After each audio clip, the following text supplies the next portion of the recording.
Not only witnessed it firsthand, Brian, but like most people now pulled out his cell phone and started to record it. They heard over 100 gunshots exchanged back and forth. It took 18.5 inches to shut down the city of Battle Creek today. 24-hour News 8's Casey Jones is live in Saugatuck right now. Casey, what are you seeing out there?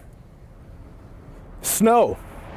We're seeing snow everywhere. Temperature and turnover. The Lions will be battling much more than just the Green Bay Packers tomorrow. I'm Casey Jones live at Lambeau. Coming up, we take a closer look at the role both of those two will play.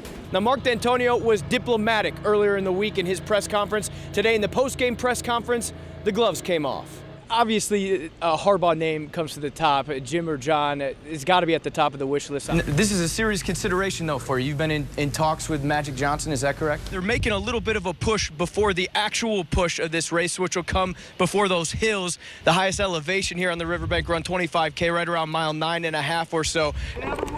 Helmet-to-helmet contact is inevitable in football, but unlike the pros, where sometimes there's more doctors than athletes on the sidelines, in high school, a helmet is your best friend.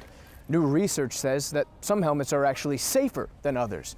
So, how safe are your children's helmets? To a promise fulfilled that was made by Coach Mark D'Antonio at the beginning of the season that these guys, these players, would be the ones. The Big Ten tournament trophy just being locked up. We're going to jump in on some of the sound right now. Denzel Valentine talking to the media after the game. You know, they prepare me to. Syracuse looked like a team that started the year 25-0 in Western Michigan.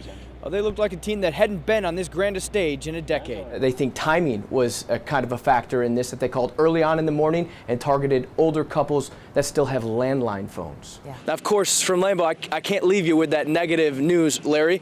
So I'll leave you with this. The Lions have won one playoff game since 1957, of course, that in 1991, and it came against the Dallas Cowboys. Even LeVert, perfect position on that shot. Just one of those things where you kind of have to tip your hat to Kentucky. He said there was a moment after that wreck where he kind of felt himself to make sure he was okay. You see in those pictures, the taillights of that truck were just inches from where his face would have been. Yeah. Could be one of the greatest battles in the state.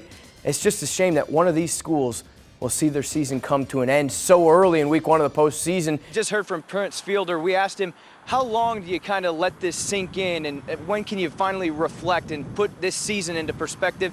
He said, well, he's waking up at 8 o'clock this morning to drive his kids to school. So when his eyes are burning with the morning sun, that's when you kind of move on and forget.